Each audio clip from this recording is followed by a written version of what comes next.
Hi hello ನಮಸ್ತೆ welcome back to my super life style and Suma ಮೇಕೋ YouTube channel. So ಇವತ್ತಿನ recipe ಬಂದು ಮೀನು ಸಾಂಬಾರು. ತುಂಬ ಟೇಸ್ಟಾಗಿ ಸ್ಪೈಸಿಯಾಗಿ ಯಾವ ರೀತಿ ಮೀನು ಸಾಂಬಾರು ಮಾಡೋದು ನಮ್ಮ ಕಡೆ ಶೈಲಿಲಿ ಅಂತೇಳಿ ನಾನು ನಿಮಗೆ ತಿಳಿಸ್ಕೊಡ್ತೀನಿ. ಸೊ ತುಂಬ ಟೇಸ್ಟಿಯಾಗಿರುತ್ತೆ. ಸೊ ಈ ಮೀನು ಬಂದುಬಿಟ್ಟು ಕೆರೆ ಮೀನು. ನಮ್ಮ ಕಡೆ ಈ ಮಳೆಗಾಲ ಸ್ಟಾರ್ಟಿಂಗ್ ಟೈಮಲ್ಲಿ ತುಂಬ ಜಾಸ್ತಿ ಸಿಗುತ್ತೆ. ಸೊ ಈ ಮೀನು ಹೆಸರು ಬಂದು ಮುರುಗೋಡು ಅಂತೇಳಿ. ನೋಡ್ತಾ ಇರ್ಬೋದು ನೀವು, ಸುಮಾರು ಒಂದೂವರೆ ಕೆ ಜಿಯಷ್ಟಿದೆ. ತುಂಬಾ ಟೇಸ್ಟಾಗಿರುತ್ತೆ. ಸೊ ಅದಕ್ಕೆ ಮೀನಿನ ಮೊಟ್ಟೆ ನೋಡಿರಿ ಎಷ್ಟು ಸಿಕ್ಕಿದೆ, ಸ್ವಲ್ಪ ಸಿಕ್ಕಿದೆ. ಸೊ ಆದ್ದರಿಂದ ನಾನು ಇದನ್ನು ಫ್ರೈ ಕೂಡ ಮಾಡ್ಬೋದು. ಫ್ರೈ ಮಾಡ್ತಾಯಿಲ್ಲ, ನೆಕ್ಸ್ಟ್ ನಾನು ನಿಮಗೆ ಏನು ಮಾಡ್ತೀನಿ ಅಂತ ತಿಳಿಸ್ಕೊಡ್ತೀನಿ.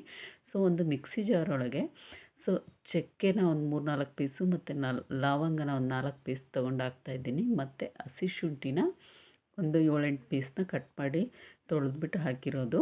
ನೆಕ್ಸ್ಟ್ ಇದಕ್ಕೆ ನಾನು ಒಂದು 2-3 ಬೆಳ್ಳುಳ್ಳಿ ಆಗೋವಷ್ಟು ಸಿಪ್ಪೆ ಸುಲಿದು ಹಾಕಿರೋ ಅಂಥದ್ದು. ಸೊ ಇದಕ್ಕೆ ನಾನು ಒಂದು 3-4 ಈರುಳ್ಳಿನ ಚಿಕ್ಕದಾಗಿ ಹೆಚ್ಚಿ ಹಾಕ್ಕೊಂಡಿದ್ದೀನಿ. ಮತ್ತು ಒಂದು ಟೊಮೊಟೊನ ಹೆಚ್ಚಿಬಿಟ್ಟು ಹಾಕ್ಕೊಂಡಿದ್ದೀನಿ. ಮತ್ತು ಹುಣಸೆ ಹಣ್ಣನ್ನು ಬಿಫೋರ್ ನಾವು ಮುಂಚೆನೇ ನೆನೆಸಿ ಇಟ್ಟಿರಬೇಕು, ಏಕೆಂದರೆ ಇದು ಬೇಗನೆ ಬ್ಲೆಂಡ್ ಆಗುತ್ತೆ, ಆದ ಕಾರಣ. ನೆಕ್ಸ್ಟ್ ಇದಕ್ಕೆ ನಾವು ಮೆಂತ್ಯನ 1 ಟೇಬಲ್ ಸ್ಪೂನಷ್ಟು ಮೆಂತ್ಯನ ನೆನೆಸಿ ಆಲ್ರೆಡಿ ಇಟ್ಟು ಹಾಕಿರೋ ಅಂಥದ್ದು. ನೆಕ್ಸ್ಟ್ ಇದಕ್ಕೆ ನಾನು ಕೊತ್ತಂಬರಿ ಸೊಪ್ಪನ್ನು 1 ಹಿಡಿಯಷ್ಟು ಹಾಕ್ತಾಯಿದ್ದೀನಿ. ನೆಕ್ಸ್ಟ್ ಇದಕ್ಕೆ ಸ್ವಲ್ಪ ನಾನು ಪುದೀನ ಸೊಪ್ಪನ್ನು ಆ್ಯಡ್ ಮಾಡ್ತಾಯಿದ್ದೀನಿ. ಸೊ ಇವಾಗ ನೆಕ್ಸ್ಟ್ ಬಂದುಬಿಟ್ಟು ಇದಕ್ಕೆ 2 ಟೇಬಲ್ ಸ್ಪೂನ್ ಆಗೋವಷ್ಟು ಅಚ್ಚ ಖಾರದ ಪುಡಿನ ಹಾಕ್ಬಿಟ್ಟು ಇಡ್ತಾಯಿದ್ದೀನಿ. ನೆಕ್ಸ್ಟ್ ಇದಕ್ಕೆ ನಾನು 1 ಟೇಬಲ್ ಸ್ಪೂನ್ ಆಗೋವಷ್ಟು ಗರಂ ಮಸಾಲ ಪೌಡರ್ನ ಇದಕ್ಕೆ ಆ್ಯಡ್ ಮಾಡ್ತಾಯಿದ್ದೀನಿ. ಸೊ ಇದನ್ನು ಫೈನ್ ಪೇಸ್ಟಾಗಿ ಮಸಾಲನ ರೆಡಿ ಮಾಡ್ಕೊಳ್ಳೋಣ ಬನ್ನಿ. ಸೊ ನೀವು ನೋಡ್ತಾ ಇದ್ದೀರಲ್ವ, ನನ್ನ ಚಾನಲ್ನ ದಯವಿಟ್ಟು ಸಬ್ಸ್ಕ್ರೈಬ್ ಮಾಡಿ. ಸೊ ಯಾರೆಲ್ಲ ವಿಡಿಯೋ ನೋಡ್ತಾ ಇದ್ದೀರಾ ಪ್ಲೀಸ್ ದಯವಿಟ್ಟು ಸಬ್ಸ್ಕ್ರೈಬ್ ಮಾಡಿ ಅಂತ ಕೇಳ್ತಾ ಇದ್ದೀನಿ. ಸೊ ಇವಾಗ ನೋಡಿ, ಸೊ ಇವಾಗ ಫೈನ್ ಪೇಸ್ಟಾಗಿ ಇದು ರೆಡಿಯಾಗಿದೆ. ಸೊ ಮಾಡುವ ವಿಧಾನ ಬಂದು ಒಂದು ಅಲ್ಯೂಮಿನಿಯಂ ಪಾತ್ರೆನ ತಗೊಂಡು ಅದರೊಳಗೆ ಸುಮಾರು ಒಂದು 2-3 ಸೌಟ್ ಆಗೋವಷ್ಟು ಇದಕ್ಕೆ ಕುಕ್ಕಿಂಗ್ ಆಯಿಲ್ನ ಹಾಕಿದ್ದೀನಿ. ಸೊ ನಾನು ಸ್ಪೂನಲ್ಲಿ ಹಾಕಿಲ್ಲ, ಸೊ ಹಾಗೆಯೇ ಹಾಕಿರೋ ಅಂಥದ್ದು. ಇದು ಆಯಿಲ್ ತುಂಬ ಚೆನ್ನಾಗಿ ಕಾಯಬೇಕು. ಕಾದ ನಂತರ ಮಸಾಲೆನ ಇದಕ್ಕೆ ಆ್ಯಡ್ ಮಾಡಬೇಕು.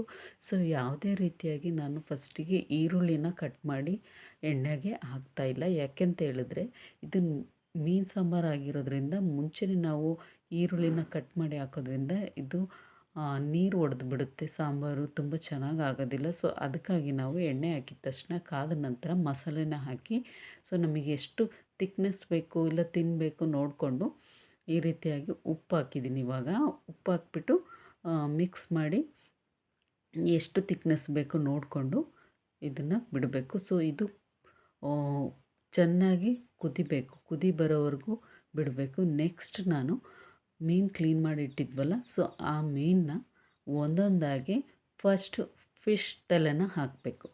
ಫಿಶ್ ತಲೆನ ಹಾಕಿಬಿಟ್ಟು ನೀಟಾಗಿ ಬೌಲಾಗಲಿ, ಅಂದರೆ ಇದು ಮಟನ್ನು ಇಲ್ಲ ಚಿಕನ್ ಸಾಂಬಾರು ಥರ ಚೆನ್ನಾಗಿ ಕುದಿಸೋ ಅವಶ್ಯಕತೆ ಇಲ್ಲ. ಒಂದು ಕುದಿ ಬಂದರೆ ಸಾಕು, ಬೇಗನೆ ಫಿಶ್ ಬೇಯುತ್ತೆ. ಸೊ ಈ ರೀತಿಯಾಗಿ ಒಂದೊಂದಾಗಿ ನಾನು ಎಲ್ಲ ಕಡೆನೂ ಹಾಕ್ತಾಯಿದ್ದೀನಿ. ಅಟ್ ಎ ಟೈಮ್ ಒಟ್ಟಿಗೆ ಇದನ್ನು ಹಾಕೋ ಅಂಥದ್ದಲ್ಲ. ಫಿಶ್ ಆಗಿರೋದ್ರಿಂದ ತುಂಬಾ ಸಾಫ್ಟಾಗಿರುತ್ತೆ.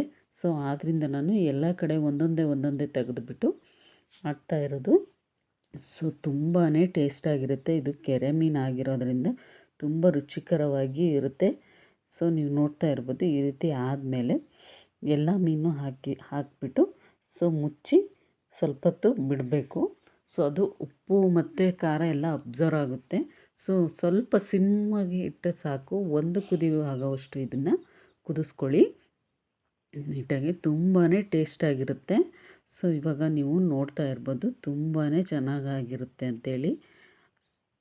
ಸೊ ನಮ್ಮ ಕಡೆ ಇದು ತುಂಬ ಫೇಮಸ್ಸು. ಸೊ ಇದಂತ ಅಲ್ವ, ಮೀನಲ್ಲಿ ಮುರುಗೋಡು, ಗೌರಿ ಮೀನು, ಕಾಟ್ಲಾ ಈ ರೀತಿ ಎಲ್ಲ ಸಿಗುತ್ತೆ ನೋಡಿ. ಇವಾಗ ಆಗಿದೆ ಅಲ್ವಾ.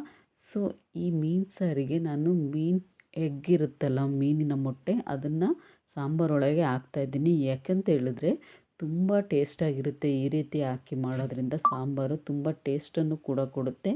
ಇದಕ್ಕೆ ಕಾಂಬಿನೇಷನ್ ಬಂದು ರಾಗಿ ಮುದ್ದೆ ಮತ್ತು ಸಾಂಬಾರು ತುಂಬಾ ಚೆನ್ನಾಗಿರುತ್ತೆ, ತುಂಬ ಟೇಸ್ಟಾಗಿ ಕೂಡ ಇರುತ್ತೆ ಫ್ರೆಂಡ್ಸ್. ಈ ರೀತಿ ಒಮ್ಮೆ ಮಾಡಿ ನೋಡಿ, ತುಂಬಾ ಚೆನ್ನಾಗಿರುತ್ತೆ. ಸೊ ಯಾರಿಗೆಲ್ಲ ನನ್ನ ವಿಡಿಯೋ ಇಷ್ಟ ಆಗಿದ್ದರೆ ದಯವಿಟ್ಟು ಸಬ್ಸ್ಕ್ರೈಬ್ ಮಾಡಿ, ಲೈಕ್ ಮಾಡಿ ಮತ್ತು ಶೇರ್ ಮಾಡಿ, ಕಮೆಂಟ್ ಮಾಡಿ ಅಂತ ಹೇಳ್ತೀನಿ. ಸೊ ನೋಡ್ತಾ ಇರ್ಬೋದು, ತುಂಬಾ ಟೇಸ್ಟಾಗಿತ್ತು. ನೆಕ್ಸ್ಟ್ ವಿಡಿಯೋದಲ್ಲಿ ಸಿಗ್ತೀನಿ ಮತ್ತೊಂದು ರೆಸಿಪಿಯೊಂದಿಗೆ. ಬಾಯ್.